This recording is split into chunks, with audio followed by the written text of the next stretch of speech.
Friends, आपल्या सर्वांचे पुन्हा एकदा आपल्या चॅनलवर स्वागत आहे. मित्रांनो, दररोज सकाळचा हा 7 वाजता लेक्चर ज्याच्यामध्ये आपण चालू घडामोडींवर डिस्कशन करत असतो. एक्झामच्या दृष्टिकोनातून महत्त्वाच्या असणाऱ्या दररोजच्या वृत्तपत्रांमधील बातम्या, त्यांचे प्रश्न आपण तयार करतो आणि त्याच्यावर आपण डिस्कशन घेत असतो.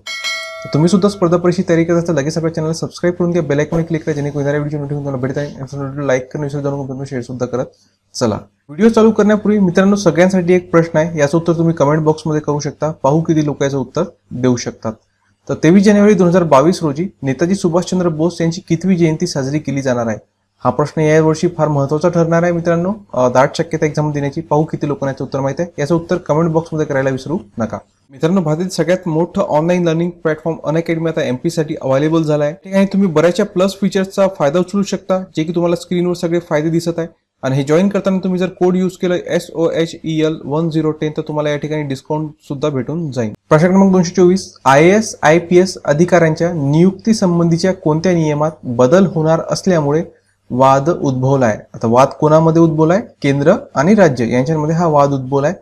तर तो जो नियम बदल होणार आहे तो आहे भारतीय प्रशासकीय सेवा कॅडर नियम 1954. याच्यामध्ये बदल करण्यात येणार आहे. आणि त्याच्यातही याच्यामधला जो उपनियम आहे, नियम याच्या अंतर्गत एक उपकलम येते, कलम 6, त्याच्यामध्ये हे बदल केले जाणार आहे. त्याच्या संबंधी आता बदल केले जाणार आहे, म्हणजे अजून झाले नाही आहे. त्या संबंधीचे प्रस्ताव पाठवण्यात आले आहे, त्याच्यावर चर्चा होणार आहे. सध्या राज्यांना त्या संबंधीची माहिती देण्यात आली आहे.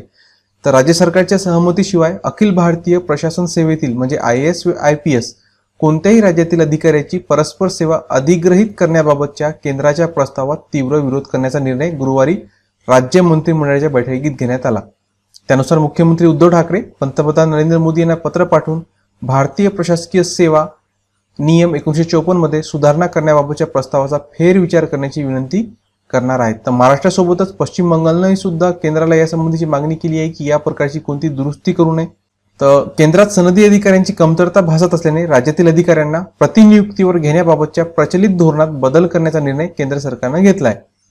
या सुधारणांच्या माध्यमातून राज्याच्या सहमतीशिवाय कोणत्याही राज्यातील अखिल भारतीय सेवेतील पोलीस व सनदी अधिकाऱ्यांना केंद्रात प्रतिनियुक्तीवर बोलण्याचा अधिकार केंद्राला मिळणार आहे. त्या नव्या सुधारणेबाबत केंद्राने सर्व राज्याचे अभिप्राय मागविले असून संसदेच्या अर्थसंकल्पीय अधिवेशनात या कायद्यात सुधारणा संमत केली जाणार आहे. मात्र केंद्राच्या प्रस्तावास पश्चिम बंगाल पाठोपाठ महाराष्ट्राने विरोध केला आहे. नेक्स्ट क्वेश्चन, प्रश्न क्रमांक 225, छत्रपती शिवाजी महाराजांची प्रतिकृती 14,800 फूट उंचावर कोणत्या ठिकाणी प्रस्थापित करण्यात आली आहे? तर खाली काही ऑप्शन दिले आहे. तर याचं योग्य उत्तर आहे मच्छल, जम्मू काश्मीर या ठिकाणी. तर देशाच्या उत्तरी भागात जम्मू काश्मीर येथे तैनात असलेल्या मराठा रेजिमेंटने चक्क मच्छलच्या खोऱ्यात नियंत्रण रेषेजवळ छत्रपती शिवाजी महाराजांची प्रतिकृती स्थापित केली आहे. ही प्रतिकृती 14,800 फूट उंचावर स्थापित करण्यात आली असून जगात प्रथमच महाराजांची प्रतिकृती इतक्या उंचावर बसवण्यात आली आहे. मच्छल या गावात सैन्य दलाच्या वतीने महाराजांच्या 2 प्रतिकृत्या स्थापित करण्यात आल्या आहेत. या दोन्ही प्रतिकृती पुण्यातील 25 वर्षीय तरुण मूर्तिकार अजिंक्य लोहगावकर यांनी साकारल्या आहेत. मच्छल बटालियनचे कर्नल प्रणय पवार यांच्या कल्पनेतून ही प्रतिकृती उभारण्यात आली आहे. मच्छल बटालियनच्या वतीने शिवरायांची एक मूर्ती नियंत्रण रेषेजवळ तर दुसरी मूर्ती मच्छल गावात तयार करण्यात आलेल्या मराठा स्मृतीस्थळ येथे बसवण्यात आली आहे. यासाठी विशिष्ट प्रकारच्या फायबरचा वापर करण्यात आला. त्यामुळे ऊन, पाऊस किंवा बर्फवृष्टी झाल्यावरही मूर्तीवर काहीही परिणाम होत नाही, असं मूर्तिकार अजिंक्य लोहगावकर यांनी सांगितलंय. हुतात्मा जवानांच्या स्मरणार्थ मराठा लाईट इन्फंट्रीच्या 56 राष्ट्रीय रायफलच्या जवानांनी या स्मृतीस्थळाची निर्मिती केली होती. या स्मृतीस्थळात एक भिंत उभारण्यात आली आहे. देशासाठी कर्तव्य बजावताना हुतात्मा झालेल्या 32 जवानांची नावे या भिंतीवर कोरण्यात आलेली आहे. नेक्स्ट क्वेश्चन, प्रश्न क्रमांक 226, अखिल भारतीय मुस्लिम मराठी साहित्य संमेलन कोणत्या शहरात आयोजित केले जाणार आहे? तर अखिल भारतीय मुस्लिम मराठी साहित्य संमेलन हे नाशिक या ठिकाणी आयोजित केले जाणार आहे 25 आणि 27 मार्च या कालावधीत. तर अखिल भारतीय मुस्लिम मराठी साहित्य सांस्कृतिक संस्था आणि मुस्लिम मराठी साहित्य सांस्कृतिक मंडळ यांच्या वतीनं मुस्लिम मराठी साहित्य चळवळीचे 14वे अखिल भारतीय मुस्लिम मराठी साहित्य संमेलन 25 ते 27 मार्च या कालावधीत नाशिक येथील कर्मवीर दादासाहेब गायकवाड सभागृह येथे होणार आहे. संमेलनाच्या स्वागताध्यक्षपदी तन्वीर खान तंबोली यांची निवड करण्यात आली आहे, अशी माहिती प्राचार्य फारुख शेख यांनी 19 जानेवारी या पत्रकार परिषदेत दिली आहे. मित्रांनो, या सगळ्या पीडीएफ तुम्हाला प्राप्त करायचे असतील तर नाममात्र 30 रुपये प्रति महिना फीस पेड करून तुम्ही या सगळ्या पीडीएफ प्राप्त करू शकता. दररोज तुमच्या व्हॉट्सअपवर दररोजच्या लेक्चरची पीडीएफ प्राप्त होत राहील आणि त्याची फीस नाममात्र 30 रुपये प्रति महिना ठेवण्यात आलेली आहे. नेक्स्ट क्वेश्चन पाहूया. प्रश्न क्रमांक 227. वारकरी संत परंपरेचे 10वे अखिल भारतीय मराठी संत साहित्य संमेलन कोणत्या ठिकाणी होणार आहे? तर हे होणार आहे खोपोली या ठिकाणी. वारकरी संत परंपरेचे 10वे अखिल भारतीय मराठी संत साहित्य संमेलन खोपोलीत 22 व 23 जानेवारी 2022 ला पार पडणार आहे. महाराष्ट्राच्या वेगवेगळ्या विभागात वारकरी साहित्य परिषदेच्या माध्यमातून दरवर्षी संत साहित्य संमेलन आयोजित केलं जाते.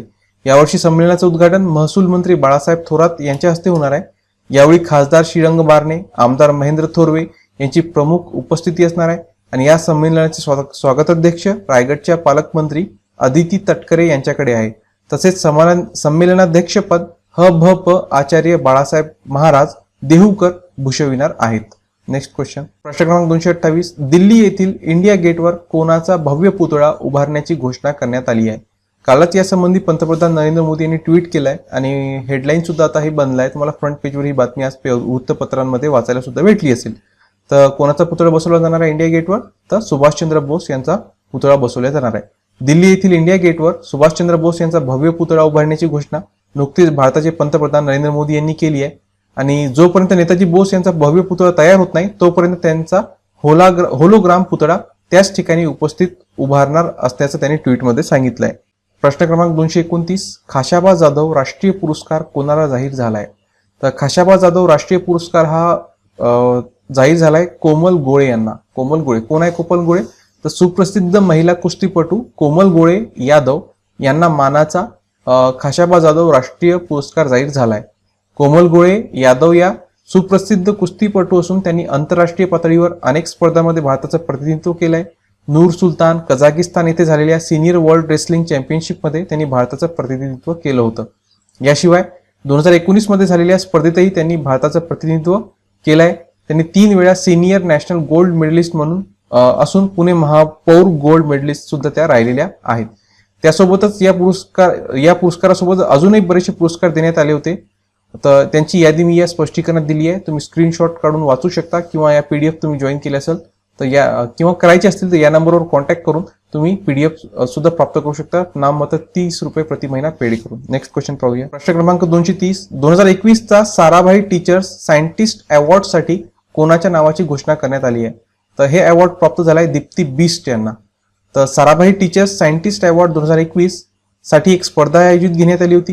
ही स्पर्धा केंद्र सरकारच्या science and technology department, Raman science and technology foundation, national council of teachers scientist, APJ Abdul Kalam national council of young scientist या संस्थांद्वारे घेण्यात आली आणि त्यामध्ये नागपूर महापालिकेतील शिक्षिका दीप्ती बिस्ट यांच्या नावाची घोषणा करण्यात आली आहे. दीप्ती बिस्ट या सुरेंद्रगड हिंदी हायस्कूलमध्ये विज्ञान शिक्षिका आहेत. 2021 चा साराभाई टीचर्स सायंटिस्ट अवॉर्ड साठी दीप्ती बिस्ट यांच्या नावाची घोषणा करण्यात आली आहे. अकॅडमीतर्फे बऱ्याचशा बॅचेस सुद्धा लॉन्च झाल्या आहेत. त्याच्यामध्ये comprehensive batch for departmental PSI prelims exam batch number 4 19 जानेवारी पासून स्टार्ट होत आहे.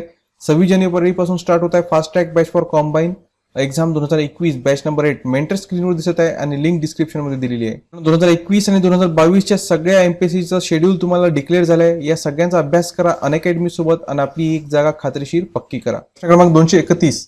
स्टॅच्यू ऑफ इक्वॅलिटी हा बैठ्या स्थितीतील जगातील दुसरा सर्वात मोठा पुतळा भारतात कोणत्या ठिकाणी उभारण्यात आला आहे? तर हा उभारण्यात आलाय हैदराबाद या ठिकाणी आणि याचं अनावरण सुद्धा 5 फेब्रुवारीला होणार आहे. तर पंतप्रधान नरेंद्र मोदी यांच्या हस्ते श्री रामानुज आचार्य या 11व्या शतकातील संतांच्या 216 फुटी स्टॅच्यू ऑफ इक्वॅलिटीचे हैदराबाद येथे 5 फेब्रुवारीला अनावरण करण्यात येणार आहे. राष्ट्रपती रामनाथ कोविंद यांच्या हस्ते 13 फेब्रुवारीला रामानुजन पुतळ्याच्या अंतर्गत 120 किलो सुवर्ण जडित खोलीचे अनावरण होणार आहे आणि हा बैठ्या स्थितीतील जगातील दुसरा सर्वात मोठा पुतळा आहे. शमशाबाद हैदराबाद तेलंगणा येथील 45 एकर जागेवर हा स्टॅच्यू ऑफ इक्वॅलिटी उभारण्यात येणार आहे. ओके, तर लक्षात ठेवा स्टॅच्यू ऑफ इक्वॅलिटी कोणत्या ठिकाणी? हैदराबाद या ठिकाणी. हा पुतळा कोणाचा आहे? तर हा पुतळा आहे श्री रामानुज आचार्य यांचा. इथं तुमच्यासाठी मी प्रश्न तयार करतो की हा बैठ्या स्थितीतील जगातील दुसरा सर्वात मोठा पुतळा आहे, मग पहिला कोणता आहे? बैठ्या स्थितीतील जगातील पहिल्या क्रमांकात सगळ्यात मोठा पुतळा कोणता? हा प्रश्न याचं उत्तर कमेंट करून नक्कीच सांगा. पाहू किती लोक याचं कमेंट करू शकतात. अजून एक या ठिकाणी प्रश्न तयार करतो की याच प्रकारे अजून एक पुतळा उभारण्यात येत आहे मध्य प्रदेश या ठिकाणी. मी त्याचं सुद्धा तुम्हाला ते नाव सांगितलं होतं. तो पुतळा कोणाचा उभारला जाणार आहे मध्य प्रदेशमध्ये? त्याची उंची जवळपास 108 फूट उंच आहे. ते मध्य प्रदेशमध्ये उभारलं जाणार आहे. ते पुतळा कोणाचा आहे आणि त्याला काय नाव देण्यात आलं आहे त्याचं सुद्धा उत्तर तुम्ही कमेंट बॉक्समध्ये करू शकता. ज्यांनी मागचे लेक्चर अटेंड केले त्यांना त्याचं नाव माहीतच असेल. त्याचं सुद्धा उत्तर तुम्ही कमेंट करा. सोबतच बैठ्या स्थितीतील जगातील सगळ्यात मोठा पुतळा कोणता त्याचं सुद्धा उत्तर कमेंट करा. आपण नेक्स्ट क्वेश्चनवर जाऊया. प्रश्न क्रमांक 232. मानव इतिहासात प्रथमच कोणत्या ठिकाणी मानवाला डुकराच्या किडनींचे प्रत्यारोपण करण्यात आलंय? तर अतिशय प्रचंड वेगानं अशा शस्त्रक्रिया पार पाडल्या जात आहे. नुकतंच तुम्ही ऐकलं असेल की मागं अमेरिकेमध्येच एका व्यक्तीला डुकराचं जे हृदय आहे ते प्रत्यारोपण करण्यात आलं होतं. आता काल बातमी आली आहे की एका अशा ब्रेन डेड व्यक्तीला डुकराच्या किडनीचं ट्रान्सप्लांट करण्यात आलं आणि ते सक्सेसफुल सुद्धा झालं आहे. तर हे झालंय अल्बामा विद्यापीठात अमेरिका येथील. मेडिकल इतिहासात पहिल्यांदाच जेनेटिकली मॉडिफाईड डुकराच्या दोन्ही किडनी एका ब्रेन डेड व्यक्तीला ट्रान्सप्लांट म्हणजेच प्रत्यारोपण करण्यात आले आहे. आणि हे ऑपरेशन युनिव्हर्सिटी ऑफ अल्बामा मध्ये करण्यात आलं आहे आणि हे अमेरिकेत आहे. याआधी डॉक्टरांनी डुकराचं हृदय मनुष्यात यशस्वीपणे ट्रान्सप्लांट केलं होतं. WION मध्ये म्हणजे WION मध्ये प्रकाशित एका वृत्तानुसार 57 वर्षीय जिम पार्सन्सच्या गेल्या वर्षी सप्टेंबरमध्ये एक अपघात झाला होता. यानंतर त्यांना ब्रेन डेड घोषित करण्यात आलं होतं आणि डॉक्टरांनी जेव्हा पार्सन्स परिवारासोबत ऑपरेशनबाबत चर्चा केली तर ते तयार झाले. यानंतर रुग्णाला डुकराच्या दोन्ही किडनी लावण्यात आल्या असं सांगितलं जात आहे की किडन्यांनी ट्रान्सप्लांट नंतर लगेच योग्य प्रकारे काम करणं सुद्धा सुरू केलं आहे. तर या प्रकारच्या ज्या बातम्या आहेत त्या एक्झाममध्ये आपल्याला महत्त्वाच्या ठरतात. त्या एक्झाममध्ये विचारल्या जाऊ शकतात. तर मागं काय पाहिलं होतं आपण की एका व्यक्तीला डुकराचं हृदय बसवण्यात आलं होतं. इथे तुमच्यासाठी प्रश्न तयार करतो. त्याचं उत्तर तुम्ही कमेंट करा की त्या व्यक्तीचं नाव काय होतं ज्याला डुकराचं हृदय ट्रान्सप्लांट करण्यात आलं होतं. त्या व्यक्तीचं नाव काय होतं, त्या विद्यापीठाचं नाव काय होतं, सोबतच त्या डॉक्टरांचं नाव काय होतं. मी तिन्ही नावं तुम्हाला त्या मागच्या व्हिडिओमध्ये सांगितलेली आहेत. पाहू किती लोक याचं उत्तर कमेंट करतात. नेक्स्ट क्वेश्चनवर जाऊया. प्रश्न क्रमांक 233. Centre for monitoring Indian economy CMIE च्या अहवालानुसार भारतात बेरोजगारांची संख्या किती आहे? तर भारतात बेरोजगारांची संख्या या अहवालानुसार सांगण्यात आली आहे 5.3 कोटी. तर centre for monitoring Indian economy याला CMIE म्हणून ओळखले जाते. एक दिवस आधी एक अहवाल जारी केलाय. त्यामध्ये डिसेंबर 2021 पर्यंत भारतात बेरोजगारांची संख्या 5.3 कोटी राहिली आहे. यामध्ये महिलांची संख्या 1.7 कोटी आहे. अहवालानुसार एकूण 5.3 कोटी बेरोजगार लोकांपैकी 3.5 कोटी लोक सतत कामाच्या शोधात आहेत. यामध्ये जवळपास 80 लाख महिलांचा सहभाग आहे. उर्वरित 1.7 कोटी बेरोजगारांना काम करायचे आहे परंतु ते सक्रियपणे काम शोधत नाहीत. अशा बेरोजगारांमध्ये 53% म्हणजे 90 लाख महिलांचा समावेश आहे. आणि CMIE चे म्हणणे आहे की भारतातील रोजगार दर खूपच कमी आहे. ही एक फार मोठी समस्या आहे. जागतिक बँकेच्या म्हणण्यानुसार कोरोना महामारीपूर्वी जागतिक स्तरावर रोजगाराचा दर 58% होता. तर कोरोना संकट काळानंतर 2020 मध्ये जगभरात 55% लोकांना रोजगार मिळत होता. दुसरीकडे भारतातील केवळ 43% लोकांनाच रोजगार मिळवण्यात यश आलं होतं. आणि CMIE च्या अहवालानुसार भारतातील रोजगार दर आणखी कमी आहे. म्हणजे भारतात केवळ 38% लोकांनाच रोजगार प्राप्त होत आहे. आणि CMIE च्या मते भारताला एक समृद्ध अर्थव्यवस्था बनण्यासाठी जवळपास 60% लोकसंख्येला रोजगार उपलब्ध करून द्यावा लागेल. आणि जागतिक दर्जा गाठण्यासाठी देशात 18.75 कोटी लोकांना रोजगार उपलब्ध करून देण्याची गरज आहे. नेक्स्ट क्वेश्चन पाहूया. ठिकाणी मित्रांनो आपले क्वेश्चन कंप्लीट होतात. आय होप सर्व प्रश्न एक्झामच्या दृष्टिकोनातून तुम्हाला महत्त्वाचे ठरतील. तुम्हाला सगळ्या PDF प्राप्त करायचे असेल तर या नंबरवर कॉन्टॅक्ट करून तुम्ही मात्र 30 रुपये प्रति महिना फीस पेड करून दररोज या PDF व्हॉट्सअपवर प्राप्त करू शकतात. तर आजच्या व्हिडिओसाठी इतकंच. व्हिडिओ आवडला असेल मित्रांनो लाईक करा, मित्रांनो शेअर करा, चॅनलला सबस्क्राईब केलं असेल सबस्क्राईब सुद्धा करून घ्या. अनअकॅडमीवर या बॅचेस जॉईन करण्यासाठी तुम्हाला ज्या फीस आहे खाली दिसत आहे 1 महिने 3 महिने तसंच 24 महिन्यापर्यंत फीस दिसत आहे. आणि जर तुम्ही कोड यूज केलं SOHEL1010 तर तुम्हाला या ठिकाणी 10% डिस्काउंट सुद्धा भेटून जाईल. डिस्काउंट रेट्स तुम्हाला. तर अनअकॅडमीवर आजच या बॅच जॉईन करा आणि MPSC च्या तयारीला लागा.